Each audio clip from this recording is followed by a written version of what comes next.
Hi friends, आज मैं आपके साथ बीएड का सेकंड लेसन प्लान जो है शेयर करने जा रही हूँ। विषय है प्लांटी वर्गीकरण।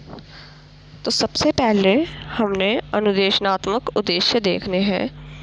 तो सबसे पहले अनुदेशनात्मक उद्देश्य में आता है कि पाठ योजना के अंत में छात्र निम्न पठन करने में सक्षम होंगे। छात्र प्लांटी के अर्थ को जानने में सक्षम होंगे। छात्र प्लांटी वर्गीकरण में भिन्न भिन्न प्रकारों को जानने में सक्षम होंगे। छात्र प्लांटी के वर्गीकरण को समझने में सक्षम होंगे। छात्र थैलोफाइटा, ब्रायोफाइटा, टेरिडोफाइटा को चार्ट की सहायता से समझने में सक्षम होंगे। छात्र थैलोफाइटा, ब्रायोफाइटा में अंतर बताने में सक्षम होंगे। छात्र टेरिडोफाइटा के बारे में विस्तार पूर्वक बताने में सक्षम होंगे। जैसा कि मैंने आपको पहली वीडियो में भी बताया था कि अनुदेशनात्मक जो उद्देश्य होते हैं वो हमें इस तरह से बनाने होते हैं कि छात्र जानने में, समझने में और बताने में सक्षम हो। ठीक है। तो सेकंड है शिक्षण सहायक सामग्री कि कौन सी टीचिंग एड्स यूज़ हो रही हैं। शामपट, चौक, संकेतक, झाड़न और चार्ट। पूर्व अनुमानित ज्ञान से हमारा अभिप्राय ये है कि इसमें जो है छात्र अध्यापिका अनुमान लगा के ही चल सकती है कि छात्रों को प्लांटी के बारे में पहले से कुछ ना कुछ पता होगा और नहीं भी हो सकता है। ठीक है। तो पूर्व ज्ञान परीक्षण करेंगे। इसके लिए छात्र अध्यापिका क्या करेगी, छात्रों से प्रश्न पूछेगी। तो सबसे पहला प्रश्न ये है कि छात्रों, हम अपने आसपास क्या देखते हैं। तो वो बता देंगे पेड़ पौधे, जीव जंतु। शाबाश। जीव जंतु कितने प्रकार के होते हैं, वो बोल देंगे भिन्न भिन्न प्रकार के होते हैं। फिर हम पूछेंगे कि भिन्न भिन्न प्रकार के पेड़ पौधे, जीव जंतु में क्या पाई जाती है। वो बोल देंगे कि उनमें विविधता पाई जाती है, मतलब वो अलग होते हैं, है ना। तो आप मुझे बताइए कि विविधता से क्या समझते हैं। फिर वो बता देंगे जैसे कि प्रत्येक प्राणियों में अपने रंग, आकार तथा आकृति में भिन्न भिन्नताएं पाई जाती हैं, उसे हम विविधता कहते हैं। उसके बाद हम पूछ देंगे कि प्लांटी वर्गीकरण क्या है। तो छात्र उत्तर देने में असमर्थ हो जाएंगे। फिर हम उपविषय की घोषणा करेंगे। तो छात्रों, आज हम प्लांटी के वर्गीकरण के बारे में विस्तार पूर्वक पढ़ेंगे। उसके बाद है प्रस्तुतिकरण। प्रस्तुतिकरण में जो है विषय वस्तु आता है, छात्र अध्यापका क्रियाकलाप, छात्र क्रियाकलाप और शामपट लेखन। इसमें सबसे पहले है विषय वस्तु प्लांटी।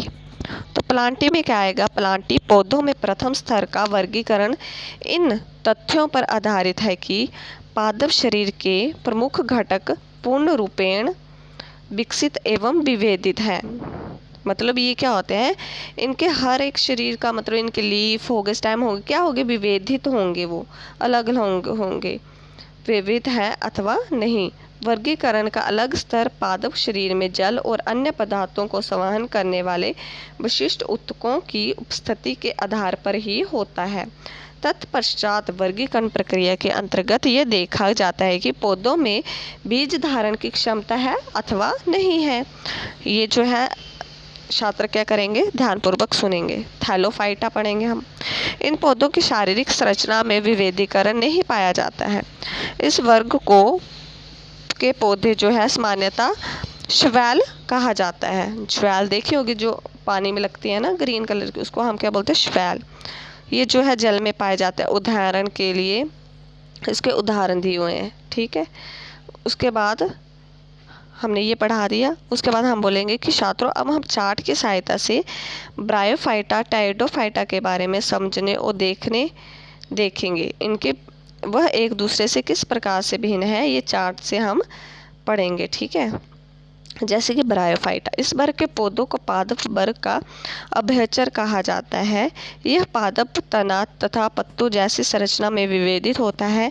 इनमें पादप शरीर के एक भाग से दूसरे भाग का तक जल जो है तथा दूसरी चीज़ों के संवहन के लिए ऊतक नहीं पाए जाते हैं। ठीक है। जैसे कि इसके उदाहरण भी दिए हुए हैं। ठीक है। उसके बाद टेरिडोफाइटा, इस वर्ग के पौधों का शरीर जड़ तथा पत्ती में विभाजित होता है। इनमें शरीर के एक भाग से दूसरे भाग तक जल तथा अन्य पदार्थों के संवहन के लिए ऊतक पाए जाते हैं। इसका उदाहरण है। ठीक है। उसके बाद आपने चार्ट में ये बता देना ब्रायोफाइटा के एग्जाम्पल और टेरिडोफाइटा के एग्जाम्पल बता देने। उसके बाद हम पढ़ेंगे बीजाणु। विजाणु क्या होते हैं, ठीक है। थैलोफाइटा, ब्रायोफाइटा और टाइडोफाइटा में निम्न भ्रूण पाए जाते हैं जिन्हें विजाणु कहते हैं। ये 3 समूह के पौधों में जननांग अप्रत्यक्ष होते हैं तथा इनमें बीज उत्पन्न करने की क्षमता नहीं होती है। उनको हम क्या बोलते हैं, क्रिप्टोगैम कहलाते हैं, ठीक है। दूसरी ओर वे पौधे जिनमें जनन उत्तक पूर्ण विकसित एवं प्रक्रिया में विभेजित होते हैं, जनन प्रक्रिया के बाद जो बीज जो उत्पन्न करते हैं उनको हम बोलते हैं फेनरोगैन कहलाते हैं, ठीक है। अब हम पढ़ेंगे जिम्नोस्पर्म और एंजियोस्पर्म के बारे में। तो सबसे पहले जिम्नोस्पर्म जो है नंगन बीज एवं एंजियोस्पर्म क्या होता है, फल के अंदर बीज उत्पन्न करते हैं, ठीक है। आइए अब हम जिम्नोस्पर्म और एंजियोस्पर्म के बारे में चर्चा करते हैं। ये शब्द 2 शब्द से बना है, जिम्नो तथा स्पर्म से मिलकर बना है, जिसमें जिम्नो का अर्थ होता है नंगन तथा स्पर्मा का अर्थ होता है बीज। उदाहरण के लिए पाइनस हो गया, साइकस हो गया, ठीक है। एंजियोस्पर्म ये 2 ग्रीक शब्दों से मिलकर बने हैं, एंजियो एवं स्पर्म से मिलकर बना है। एंजियो का अर्थ होता है ढका हुआ, स्पर्म का अर्थ होता है बीज। इन पौधों के बीज जो हैं फलों के अंदर होते हैं, इन्हें पुष्पी पादप भी कहा जाता है। तो छात्रों आपको समझ में आया? छात्र बताएंगे जी अध्यापिका जी। मूल्यांकन इवैल्यूएशन करनी है अब हमने, तो छात्र अध्यापिका क्वेश्चन पूछेंगे जो उसने पढ़ाया है। तो छात्रों आज हमने किस विषय के बारे में पढ़ा, प्लांटी, ठीक है। आप हमें बताओ कि पौधों के भिन्न भिन्न वर्गीकरण क्या क्या है, Thallophyta, bryophyta, pteridophyta, gymnosperm, angiosperm, ठीक है। आप मुझे बताओ जिम्नोस्पर्म का क्या अर्थ है। जिम्नो मतलब नंगन और स्पर्म का मतलब होता है बीज। बिफोर आप मुझे बताओ कि ब्रायोफाइटा के कोई 2 उदाहरण, वो बता देगा। फिर बोलेंगे कि पुष्पी पादप किसे कहते हैं, वो बता देगा। उसके बाद हम पुनरावृत्ति करेंगे।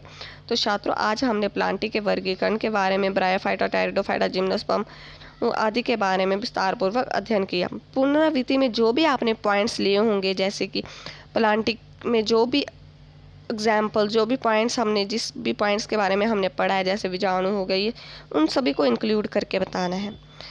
गृह उसके बाद जो अध्यापिका है गृह कार्य देगी, जिसमें फर्स्ट क्वेश्चन आता है निम्नलिखित प्रश्नों के उत्तर दो। प्लांटी के कितने वर्ग हैं और कौन कौन से हैं।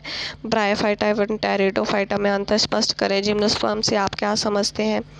उसके बाद फिलिंग द ब्लैंक्स, रिक्त स्थान भरो। डैश पौधों के बीज फलों के अंतर होता है। डैश वर्ग के पौधों का शरीर जड़ तथा पत्ती में विभाजित होता है। ब्रायोफाइटा का उदाहरण क्या है। उसके बाद सही गलत पे निशान निकालना है। इन पौधों के बीज फलों के अंदर होते हैं, उन्हें जिम्नोस्पर्म कहते हैं। आपने सही और गलत बताना है। फिनेरिया ब्रायोफाइटा का उदाहरण है या नहीं, ये बताना है। इस तरह से अगर आपको ये वीडियो ज़रा भी हेल्पफुल लगी हो तो प्लीज़ इसको लाइक करें और शेयर करें। Thank you.